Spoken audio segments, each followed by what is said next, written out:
한 주 동안 평안하셨습니까? 네. 주님이 우리와 함께 하시며 주님께서 우리를 만져주심을 믿으시기를 소망합니다. 네.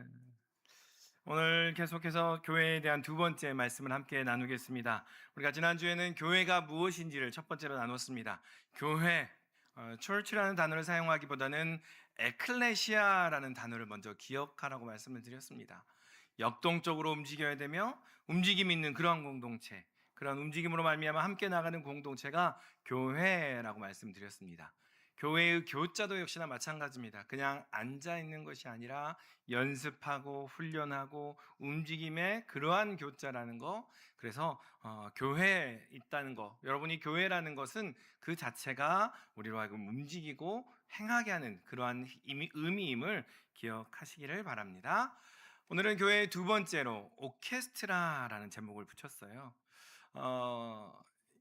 우리가 쉽게 생각해 보면 오케스트라에 대한 것들을 생각을 해보면 멋진 악기와 화려한 조화로운 화음과 이 모든 것들을 생각할 수 있는데, 일주일 동안 이렇게 이 오케스트라는 단어를 계속 묵상을 하는데 저의 머릿속에는 김밥이 먼저 떠오르는 거예요. 왜 이러지? 이러면서 오케스트라를 생각하는데 김밥과 비빔밥이, 아까 봄동 비빔밥 비빔밥이 계속 생각이 나는 거예요. 그래서 뭘까 생각을 했는데, 이렇게 생각을 해보니까, 묵상을 더 해보니까 김밥과 비빔밥과 오케스트라가 매우 유사해요. 네, 오늘 그 얘기를 함께 풀 거예요. 여러분 혹시 김밥 좋아하십니까? 네, 김밥 저도 너무나 좋아하고, 교회가 김밥의 의미, 김밥의 안에 교회됨의 의미가 있어서 사실은 성가대에서 김밥을 자주 먹습니다. 교회 봉사할 때 괜히 김밥을 먹는 게 아니에요, 여러분. 예, 요즘에 김밥을 보면 고급화 전략을 막 해요. 건강 이야기하다 보니까 김밥 안에 계란으로 가득 채워서 계란김밥으로 하기도 하고, 또 당근 라페를 만들어서 당근 라페 김밥을 만들기도 해서 건강한 김밥 이렇게 이야기를 하는데, 뭐니 해도 그래도 김밥은 시금치가 들어가야 되고 불량스러운 햄이 좀 들어가지고, 그렇죠? 단무지가 들어가야 그나마 아삭아삭 씹히는 그러한 그 김밥의 느낌이 되지 않겠습니까? 예. 그런데 여러분, 그 김밥이 되려면 밥 따로, 시금치 따로, 햄 따로, 김밥 따로, 김 따로를 김밥이라고 이야기하지 않아요. 그것이 김 안에 딱 잘 뭉쳐서 덜덜덜덜 말려 있어야 그것을 김밥이라고 이야기합니다. 그렇죠? 예. 여기서 고수와 하수의 차이가 납니다.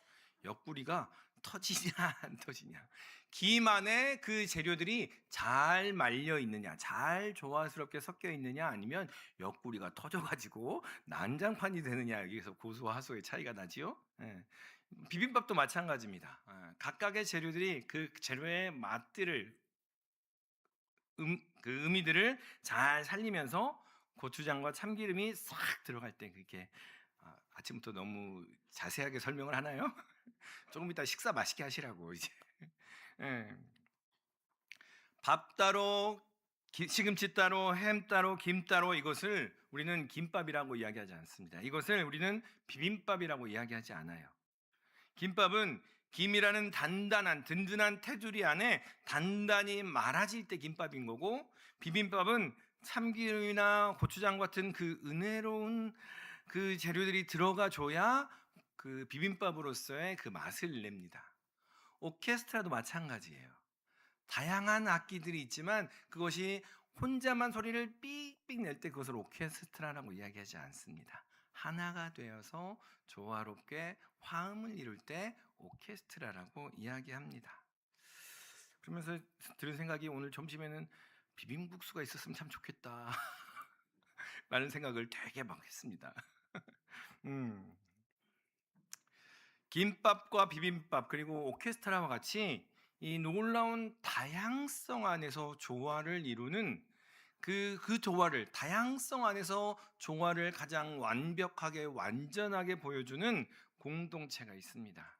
그것이 바로 우리 예수님께서 디자인하신 에클레시아입니다. 정말 다른 재료이고 정말 어울릴 것 같지 않은 재료인데 이렇게 모여 있으니 아름답게 새로운 음식이 되는 그러한 것이 바로 에클레시아라는 겁니다. 과연 그러한가? 과연 이 에클레시아라는 것이 과연 그러한가라는 것을 함께 나누겠습니다. 여러분, 교회는 시작부터가 역동이었습니다. 교회는 시작부터가 파격이었고요. 교회는 시작부터가 우리의 생각을 뛰어넘는 그러한 일들의 연속이었습니다. 교회를 가장 먼저 이야기하셨던 것은 예수님께서 가이사랴 빌립보에서 먼저 말씀을 하셨죠. 베드로를 향해서 너 위에 너를 반석으로 교회를 세우겠다라고 말씀하십니다. 베드로의 무엇 위에? 신앙 고백 위에 교회를 세우시겠다라고 말씀하시는 거죠. 베드로의 신앙 고백이 무엇입니까? 주는 그리스도시요 살아계신 하나님의 아들이십니다라는 고백이에요. 다시 한번, 주는 그리스도시요 살아계신 하나님의 아들이십니다. 네. 여러 번 반복하고 또 반복할 거예요. 계속 할 거예요. 그것이 성령의 도우심으로 우리 안에 진실된 고백이 될 때까지, 네. 성령의 만져주심으로 우리 안에 진실된 그러한 고백으로 나올 때까지 계속 할 거예요. 다시 한번, 주는 그리스도시요 살아계신 하나님의 아들이십니다. 네. 예수님께서는 베드로의 그 고백 위에 교회를 세우시겠다라고 말씀하셨어요.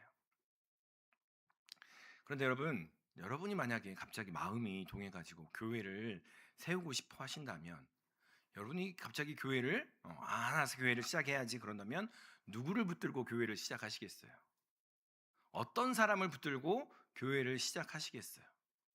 뭔가가 믿을만하고, 그렇죠? 신앙도 좋아 보이고, 그 다음에 또 지식도 많은 것 같고, 그런 사람들, 게다가 돈도 많으면 더 좋겠지요? 그런 사람 붙들고 교회를 한번 시작해봐야지 라고 생각하지 않으시겠어요? 네. 그런데 예수님께서는 누굴 들었어요? 베드로를 붙들었어요. 예수님께서는 베드로를 붙들어서 베드로에게 너의 고백 위에 너 위에 교회를 세울 거야 라고 말씀하셨는데, 여러분 표정은 당연히 베드로겠지라고 생각하는 표정이세요. 그런데 제가 말씀을 드릴게요. 여러분, 베드로가 어떤 사람이에요? 저기 시골에 그냥 물고기 나는 어부예요. 말씀을 배웠어요? 배움도 없었고요. 부유하지도 않았고요. 승질은 다혈질이에요. 그래서 여러분 너무나 잘 아시지요? 수없이 실패하고 수없이 도망가고 수없이 모른다던 사람이 베드로예요. 다시 말하면 베드로라는 사람을 바탕으로 해서 교회를 세우겠다는 얘기는요, 그냥 안 세우겠다는 얘기와 똑같은 거예요. 믿을만 하지도 않고요, 신뢰할만 하지도 않고요, 능력도 없고요, 뭔가가 드러나는 것은 하나도 없는 사람이 베드로였다라는 거예요. 그런데 사실은 베드로를 바탕으로 해서 교회를 세우겠다는 것 말 자체가 큰 일입니다. 말도 안 되는 이야기입니다. 예루살렘 출신의 어떤 능력 있고 권세 있는 사람을 통해서, 또 제사장의 혈통을 가진 사람을 통해서 교회를 세울게요 라고 한다면, 그래요, 그것도 어려워요. 사실은. 왜냐하면 새로운 교회를 만들어내는 것이기 때문에. 그런데 예수님께서는 베드로를 세우세요. 여러분, 우리가 그 사소한 결정 하나를 할 때도 신중하게 합리적인 합당한 이유를 가지고 함께 합니다. 우리 어제 이제 개업 예배를 드리면서 우리 집사님 그 개업을 시작할 때도 여러 가지 것들을 타산을 계산을 해보고 개업을 하고 또 시작을 새로 합니다. 뭔가를 시작하는데 농한기에 소일거리가 없어서 고스톱 치듯이 뭔가를 결정하진 않잖아요. 그렇죠? 우리가 그렇게 아무거나 던지듯이 결정하지는 않는다라는 거예요. 그런데 예수님께서는 베드로를 선택하셨다라는 거예요. 자, 우리 오늘 마태복음 18절의 말씀 우리 같이 한번 읽어보겠습니다. 또 내가 내게 이르노니 너는 베드로라. 내가 이 반석 위에 내 교회를 세우리니 음부의 권세가 이기지 못하리라. 아멘. 먼저는 베드로를 세운 것 자체가 교회의 역동성을 이야기하는 겁니다. 베드로를 세운 것 자체가 예수님께서 큰 도전을, 큰 역사를 일으키시겠다는 그러한 말씀입니다. 베드로를 향해서 이렇게 말씀하십니다. 너 반석이야 라고 말씀하시는 거예요. 너 반석으로 내가 세울 거야 라고 말씀하시는 이야기인데, 우리는 쉽게 베드로 그러면 그 의미 자체가 베드로가 반석이지요 라고 여깁니다. 그런데 헬라어를 이렇게 살펴보니까요, 베드로를 헬라어로는 페트로스라고 해요. 페트로스. 이 페트로스라는 말의 의미는 조약돌이에요. 조약돌. 반석이 아니고 조약돌. 모래와 같이, 모래보다 조금 더 굵은 알맹이 큰 그냥 모래 같은 이런 느낌의 돌들을 이야기할 때 페트로스라고 이야기합니다. 그리고 그 다음에 반석이라고 이야기하는 것은 페트라예요. 움직이지도 않고 견고한 반석을 페트라라고 이야기해요. 페트로스야, 내가 너를 페트라로 만들 거야. 페트로스야, 너는 페트라야 라고 말하는 것이 오늘 말씀. 베드로야, 너를 반석을 삼을 거야. 베드로야, 네가 반석이야 라고 말씀하시는 예수님의 음성이라는 겁니다. 여러분, 우리가 우리의 힘으로 그렇게 할 수 없더라는 거예요. 먼저는 예수님께서는 베드로를 반석 삼으신 것처럼 우리를 반석 삼으셨다는 것을 믿으시기를 소망합니다. 여러분, 한 사람 한 사람이 조약돌 같아요. 그냥 모래의 알갱이 같아요. 흩어져 버리고 부서지고 깨지는 그러한 연약함이지만 주님께서는 우리에게 말씀하시는 거예요. 내가 너를 반석 삼을 거야. 내가 너희 집안에, 너희 가정에, 너희 사업에 반석을 삼고 너의 고백 위에, 너의 삶 위에 교회를 세울 거야 라고 누가요? 예수님께서 말씀하시더라는 거예요.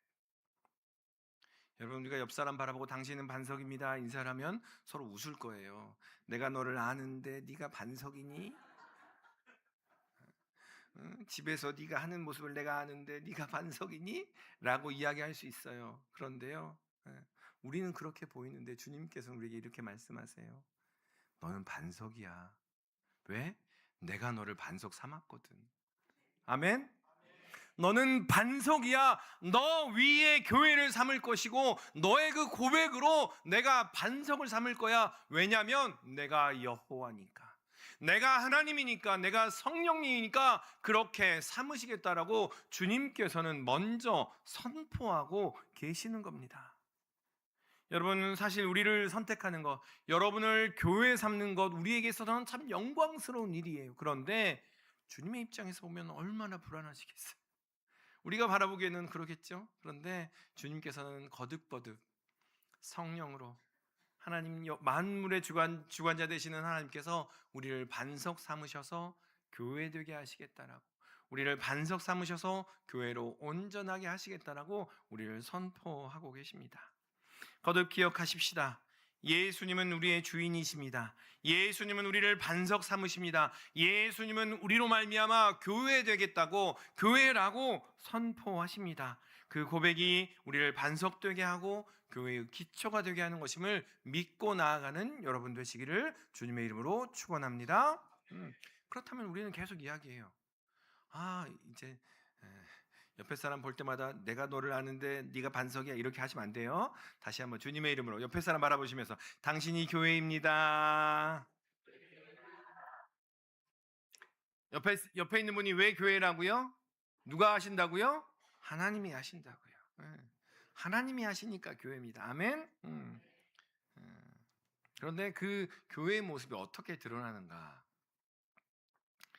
여러분, 우리 할렐루야 찬양대 연습하시기 전에 좀 일찍 오면 어떻게 발성 좀 하십니까? 막 이렇게 박성 막 두성도 내고 막 저 주일날 일부에 일찍 오시면 저기 목회실에 이상한 소리가 막 날 거예요, 여러분. 제가 발성한다고 이상한 소리 막 못 푼다고 이상한 소리 낼 거예요. 너무 일찍 오시면 시험 들 수 있어요. 여러분, 우리가 GM 패밀리가 있죠. GM 패밀리가 많은 10명 이렇게 10분 이렇게 서세요. 이제 박희 집사님 솔로 언제 하시겠어요? 허리 좀 나아지시면 기대하고 있겠습니다. GM 패밀리가 이렇게 연습하시는데 우리 장로님도 계시지만 연습하기 전에 이제 지휘자가 딱 서기 전에 어떻게 합니까? 먼저 소리를 계속 자기 소리를 맞춰서 내잖아요. 이렇게 내고 저렇게 내고 막 시끄럽게. 제가 한번 가봤거든요. 난리도 이런 난리가 없어요. 어찌나 시끄럽든지. 그런데 갑자기 장로님이 딱 사인을 주는 순간 다 조용해지고 연습에 들어가요. 오늘도 이렇게 있는데 할렐루야가 옆에서 2부 시작할 쯤 되니까 계속 발성을 하시더라고요. 근데 소리 튀는 소리가 몇 분 있던데 계속 귀에 거슬리는. 근데 그 소리가 지휘자님이 이렇게 서는 순간 하나가 딱 되고요. 오케스트라 보셨죠? 오케스트라도 연습하기 전에 딱 가보면 각자의 소리를 내느라고 시끄러워서요. 네, 그렇게 난장이 없습니다. 그런데 갑자기 수석 연주자가 라 음을 길게 내지요. 그러면 악기들이 하나 그 소리에 맞춰서 다 튜닝을 하기 시작합니다. 그 튜닝이 마치고 나면 거기에 맞춰서 지휘자 올라와서 연습하기도 하고 연주하기도 하게 됩니다. 예수님께서 여러분 한 사람 한 사람을 교회라고 부르셨습니다. 그 얘기는요. 나 혼자 소리를 낼 때는 엉뚱한 소리도 나오기도 하고요. 나 혼자는 여전히 부족하고 연약하지만 우리가 함께 성령으로 모여 있으니 하나 되는 소리를 내게 하시더라라는 이야기예요. 어떤 이야기요? 예수님에 대한 이야기를 하게 되고 하나님에 대한 이야기를 하게 되고 하나님의 놀라운 역사를 이야기하게 되더라라는 거예요. 그것이 사도행전 1장과 2장의 이야기입니다. 그렇다면 예수님께서 말씀하신 그 교회가 실제로 어떻게 드러나고 있느냐, 실제로 어떻게 그 틀들을 넘어가고 있는가라는 것을 함께 나누겠습니다. 예수님께서 부활하시고 40일이 지났습니다. 그리고 승천하시는 모습을 보기 위해서 500명이 넘는 사람들이 예수님 승천하시는 것을 보기 위해서 모였습니다. 그곳에서 예수님께서는 이렇게 말씀하십니다. 사도행전 1장 8절의 말씀 같이 한번 읽습니다. 오직 성령이 너희에게 임하시면 너희가 권능을 받고 예루살렘과 온 유대와 사마리아와 땅끝까지 이르러 내 증인이 되리라 하시니라. 아멘. 예수님의 부활을 본 사람들이에요. 이 500명은. 그리고 예수님의 승천하심을 바라보는 사람들이에요. 그런데 이 사람들의 생각은 어떤 생각이었냐면 여전히 예수님께서 자, 우리 이스라엘을 회복하시겠지? 자, 우리 이스라엘을 로마를 물리치고 우리의 침략자들을 물리치고 다시 다윗 때와 같이 솔로몬 때와 같이 부흥시켜 주시겠지라는 마음이 있었다는 거예요. 그런데 그 복판에서 예수님께서 이렇게 말씀하십니다. 예루살렘과 온 유대와 사마리아와 땅끝까지. 그런데 이 모여있는 500명의 사람들은 아마 이렇게 생각했을 거예요. 예루살렘과 온 유대에 이르러 내 증인이 되라. 예루살렘과 유대까지만이에요. 당시 이스라엘 사람들은 사마리아와 땅끝은 없었어요. 예루살렘과 유대만이 하나님께서 다스리신 땅이며 하나님께서 역사하는 땅이었다라는 거예요. 그런데 예수님께서는 진심으로 세계를 위한 거야, 진정 온 세계를 위한 복음이야 라고 말씀하시더라는 거예요. 다시 말하면 교회는 지역에 제한되지 않더라라는 이야기를 하신 겁니다. 예루살렘과 온 유대와 사마리아와 땅끝, 우리의 생각에 없는 그곳까지도 교회다라고 말씀하고 계시는 겁니다. 다시 말하면 여러분이 듣는 그곳이 교회라는 거예요.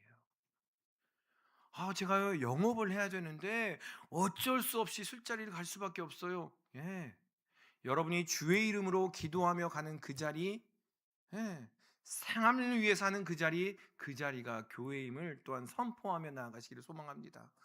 내가요 삶을 살기 위해서 이렇게밖에 할 수 없어요. 주님께서 만지실 거예요. 그런데 기도하며 선포하며 그 자리에 또한 나아가시기를 소망합니다.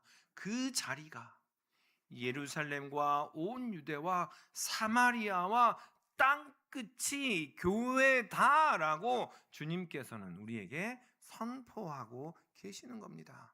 우리가 가지 못할 땅이 없다라고 주님께서는 말씀하시는 거예요. 그리고 교회는 단순히 지역만을 넓히는 것이 아니라고 말씀하십니다. 교회의 구성원을 다양하게 구성하기 시작합니다. 우리 사도행전 1장 14절의 말씀 같이 한번 읽겠습니다. 시작. 여자들과 예수의 어머니 마리아와 예수의 아우들과 더불어 마음을 같이하여 오로지 기도에 힘쓰니라. 아멘. 지금 우리의 모습을 바라보면서 이 구절을 읽으면 이게 뭐가 문제예요? 라고 여길 수 있습니다. 여인들과 아이들과 연약한 이들과 함께 예배드리니까요. 그런데 당시 이 구절은 당시 유대 관점에서 읽으면 이렇습니다. 성전의 구조를 보게 되면 지성소가 있고요. 지성소는 대제사장만 1년에 한 번 들어갈 수 있는 곳이에요. 성소가 있습니다. 그리고 그 앞에 유대인 남자들만 갈 수 있는 남성의 뜰이 있어요. 거기는 여성은 절대 들어와서는 안 되는, 지성소에서 가장 가까운, 성소에서 가장 가까운 곳입니다. 그리고 그 뒤에 여인의 뜰이라고 이야기하는, 유대인 여인들이 가서 예배를 드리는 그러한 곳이 있습니다. 다시 말하면 이 문화 속에서 여인들과 남성들이 함께 앉아서 예배드린다, 함께 같은 자리에 앉아 있는다, 있을 수가 없는 일이었다라는 거예요. 그러니까 24절의 말씀을 당시의 문화대로 읽으면 이렇게 돼야 되는 거예요. 예수의 아우들과 예수의 어머니와 여자들과 더불어, 이렇게 순서가 바뀌어야 되는 거예요. 그런데 오늘 성경 말씀은 이렇게 기록을 합니다. 여인들과 여자들과 예수의 어머니 마리아와 예수의 아우들과 라고 표현합니다. 여기서 아우들이란 말은 실제로 혈통의 아우들도 말하지만 연약하고 부족한 그러한 지체들을 말하기도 합니다. 다시 말하면 그러한 사회 속에서 교회가 무엇이냐, 교회된 너희들이여 이렇게 행하라라고 말씀하시는데, 여인들과 구분짓지 말고, 어머니와 구분짓지 말고, 연약한 이들과 구별짓지 말고 함께 나아가는 것이 교회다. 그것이 교회야. 그것이 너의 교회된 모습이야 라고 우리에게 말씀하고 계시는 겁니다. 사도행전 1장에서 초대교회의 그런 모습이 그렇게 드러났습니다. 그런데 사도행전에서만 그러느냐? 한국에 들어온, 우리나라에 들어온 초대교회의 모습은 어땠는가? 한국에 들어온 초대교회의 모습도 그러했습니다. 여러분, 조선시대까지만 해도 우리는 남녀 7세 부동석 같이 앉아 있을 수가 없지요.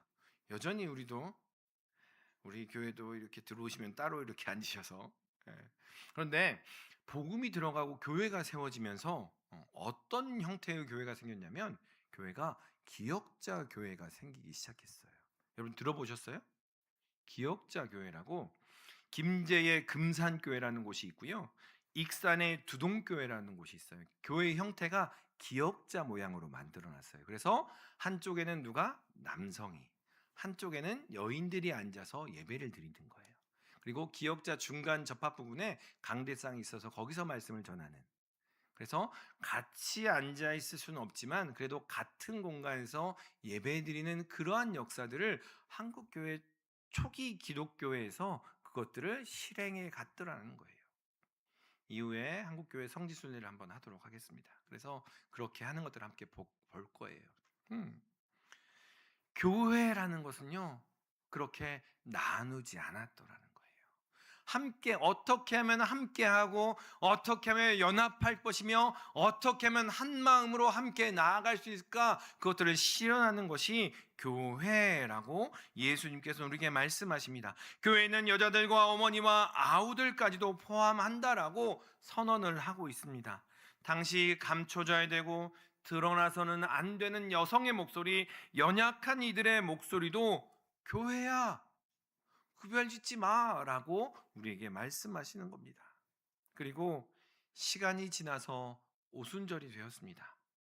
그들이 다시 한 곳에서 모여 기도합니다. 그들이 기도하자 예수님께서 약속하신 대로 성령이 임하고 그들이 방언을 하기 시작합니다. 우리는 쉽게 이 구절을 읽을 때 그냥 그들이 방언을 했어요, 기도하다가 방언의 은사를 받았군요 라고 막연하게 생각을 합니다. 그런데 오늘 말씀은 9절부터 11절까지의 말씀을 같이 한번 읽어보겠습니다. 9절부터 11절까지의 말씀입니다. 우리는 바데인과 메데인과 엘람인과 또 메소포타미아, 유대와 갑바도기아, 본도와 아시아, 부르기아와 밤빌리아, 애굽과 및 구레네에 가까운 리비아 여러 지방에 사는 사람들과 로마로부터 온 나그네 곧 유대인과 유대교에 들어온 사람들과 그레데인과 아라비아인들이라, 우리가 다 우리의 각 언어로 하나님의 큰 일을 말함을 듣는도다. 아멘. 명절을 지키기 위해서 사람들이 왔어요. 어떤 사람들이냐면 흩어진 사람들. 핍박으로 여러 가지 모양으로 흩어진 유대인 디아스포라들이 예루살렘에 왔는데 자기가 난 곳의 이야기들, 난 곳의 언어들을 듣기 시작하는 거예요. 내가 난 곳의 언어들로 하나님의 큰 일을 이야기하는 이야기들이 들리기 시작하는 겁니다. 자기가 난 곳의 언어로 말하는 것을 듣고 충격을 받습니다. 하나님께서는 교회가 그 사람들 하나님의 자기의 언어로 하나님의 놀라운 일들을 이야기하는 것, 그것이 교회다라고 이야기해요. 다른 생각을 가지고 있고 다른 언어를 사용하고 있고 다른 문화를 사용하고 있지만 함께 하나님의 큰 일을 이야기하면 그것이 교회임을 예수님께서는, 또 초대교회는 우리에게 선포하고 있다라는 거예요. 여러분, 이 모습이 어떠한 모습이냐면 창세기에 바벨탑이 있습니다. 바벨탑이 있기 전에, 바벨탑을 짓기 전에 온 인류는 여러 민족이었지만 하나의 언어를 사용하고 있었습니다. 그래서 하나의 언어로 하나님께서 온전하게 지신 하나님을 찬양하며 하나님과 함께 교제하는 그러한 일들을 행하고 있었던 거죠. 그런데 바벨탑으로 말미암아 온 인류가 흩어진 이후에 하나님께서 다시 모으십니다. 여러 민족을 각각의 언어를 사용하지만 무슨 이름으로? 교회라는 이름으로 하나 되게 하시더라라는 거예요. 우리가 처음에 얘기했던 것처럼 김밥과 비빔밥과 오케스트라처럼 각각 다른 이야기, 다른 언어, 다른 소리를 내지만 교회라는 이름으로 하나 되게 하셔서 한 하나님을 찬양하며 한 하나님의 이름을 크고 놀라운 일들을 이야기하게 하시더라라는 거예요. 오순절날에 사람들이 모였습니다. 교회입니다. 그 교회는 각기 다른 언어를 사용하는 사람들의 모임이에요. 성령의 능력으로 다른 언어를 사용하고요. 내가 자랐던 곳이 달라서 다른 언어를 사용하고요. 내가 자랐던 문화가 달라서 다른 언어를 사용합니다. 그럼에도 불구하고 함께 한 하나님을 이야기하며 하나님의 크고 놀라운 일들을 이야기했기에 그것을 교회라고 말하더라라는 거예요. 이러한 일들이 한국교회 안에도 있었습니다. 처음에 사도행전 1장과 2장의 이야기가요, 똑같이 한국교회 초대교회 시절, 한국교회 초기 기독교 시절에도 있었다라는 거예요. 이러한 일들이 금산교회, 처음에 말씀드린 김제의 금산교회에서 있었습니다. 그 금산교회에 대지주이자 양반인 조덕삼이라는 분이 계셨어요. 그 조덕삼이라는 분에게는 머슴이자 마부인, 그 사람이 부리는 머슴이자 마부인 이자익이라는 그 머슴이 있었습니다. 그런데 이 조덕삼이라는 분이 자신의 사랑방을 내줘서 교회를 시작을 해요. 그래서 교회를 이렇게 사랑채에서 예배를 드리는데 이상하게 양반이고 머슴이잖아요. 그런데 예배를 드릴 때는 이 조독삼과 이자익이 서로 형제라 부르며 함께 너무 잘 지냈다라고 기록에 남겨 있어요. 그러다가 갑자기 이제 이 금산교회에서 교회의 그 장로를 뽑아야 되는, 교회의 리더를 뽑아야 되는 그러한 일들이 있던 거예요. 사람들은 막연하게 생각합니다. 당연히 조독삼이 양반이니까 조독삼이 장로가 되겠지라고 생각을 했어요. 그래서 교인들이 투표를 했습니다. 그런데 누가 됩니까? 이자익, 머슴이자 마부인 이자익이 교회 안에 장로가 됩니다. 이 당시 시대는요, 양반과 머슴이 여전히 존재하던 그런 시대였어요. 그런데 오히려 교회 안에서는 이자익이 장로가 되고 조독삼은 그냥 성도로 남아 있는 거지요.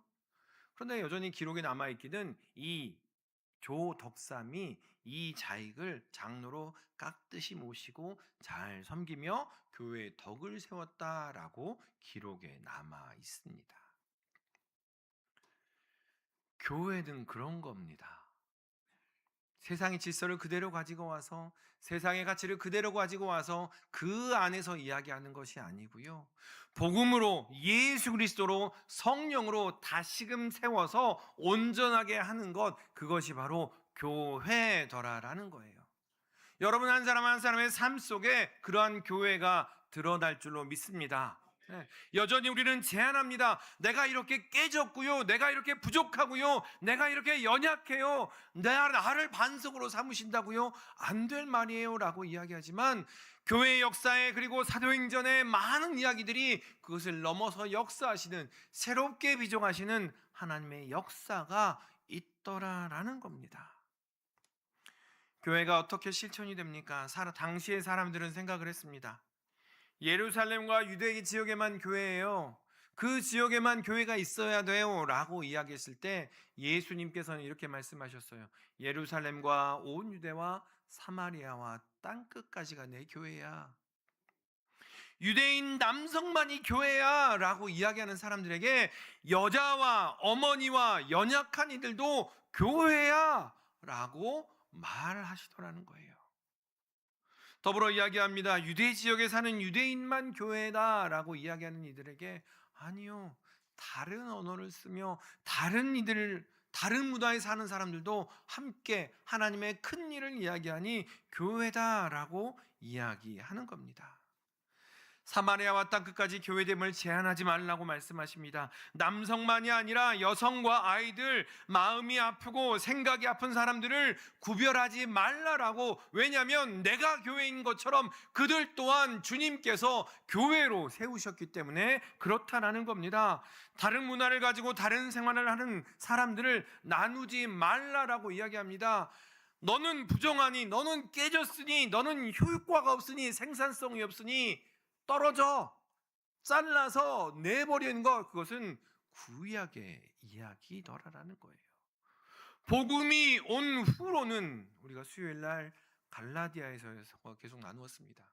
복음이 온 후로는 우리가 그리스도 안에서 함께 지어져 간다라고 말씀하고 계시는 겁니다.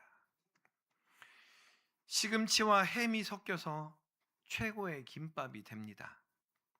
다양한 악기들이 모여서 위대한 교회 한 곡을 만들고요. 우리 할렐루야 성가대를 보세요. 다 솔로 시켜보세요. 이렇게 쭈뼛쭈뼛 힘드실 수 있어요. 그런데 함께 모이니 정말 아름다운 화음이 되지 않습니까? 성령 안에서 우리의 다양함은요, 세상을 향한 아름다운 화음이 된다는 것을 기억하시기를 소망합니다. 성령 안에서 우리의 연약함은 세상을 향한 위로가 된다는 사실을, 세상을 향한 치유자가 된다는 사실을 기억하시기를 소망합니다. 그 이후에 베드로가 설교합니다. 너희가 버린 그 예수가 구주와 메시아가 되었다라고 그 이후에 설교합니다. 그리고 나니 사람들이 회개하고 어찌할꼬 하며 회개하며 고백합니다. 우리끼리만 모여있고 나와 똑같은 사람만을 찾는다면 우리에게는 찔림이 없을 겁니다. 나의 생각이 깨어지는 아픔, 내 마음이 확장되는 거룩한 쓰라림은 언제나 교회된 우리를 품고 하나님의 큰 일을 말할 때 일어나더라라는 거예요. 내 안에 연약합니다, 부족합니다. 그런데 그것은 하나님께서는 놀라운 역사로 드러낼 것입니다 라고 선언하기 시작할 때 하나님께서는 우리로 하여금 교회된 온전한 모습을 나타내시더라라는 겁니다. 바라기는 우리를 교회되게 하시는 그 과정에 동참하시는 우리 모든 믿음의 식구들 되시기를 소망합니다. 좌우에 계신 분 바라보면서 이렇게 인사 한번 할까요? 당신이 시금치입니다. 당신이 햄입니다. 기도하겠습니다.